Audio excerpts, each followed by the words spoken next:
তীব্র গরমে শরীর ও মন ঠান্ডা করার জন্য একটা ইয়ামি ডেজার্ট বানালাম। এই ডেজার্ট আমার ছেলেও বারবার খাওয়ার জন্য রিকোয়েস্ট করে। এই ডেজার্ট বানানোর জন্য আমি একটা গ্লাস নিয়েছি, তাতে দিয়ে দিচ্ছি বেসিল দানা। বেসিল দানা সকলেই জানেন বাবুই তুলসীর বীজ থেকে তৈরি হয়। এরপর 1/4 চামচ ওই গ্লাসে নিয়ে তাতে হাফ কাপ মতো জল দিয়ে ভিজিয়ে রেখে দিলাম 10 মিনিটের জন্য। এরপর একটা মিক্সিং বোল নিলাম, তাতে কয়েকটা খেজুর নিয়েছি। ছুরি দিয়ে খেজুরের বীজগুলো বের করে ফেলে দিলাম। সেই খেজুরগুলো মিক্সিং বোলের মধ্যে রেখে দিয়েছি। তারপর 4 টুকরো কাজু বাদাম নিলাম, কয়েক টুকরো আখরোট নিলাম, কয়েকটা আমন্ড নিলাম।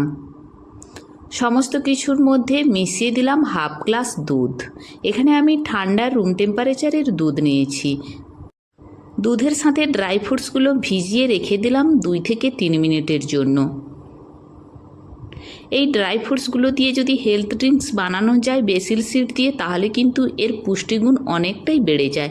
এরপরে একটা মিক্সিং বোল নিয়েছি, তাতে দিয়ে দিলাম দুধ সহ এই ড্রাই ফ্রুটসগুলো। তারপর আরও কিছুটা দুধ নিলাম, তারপর মিক্স করে নিয়ে এলাম।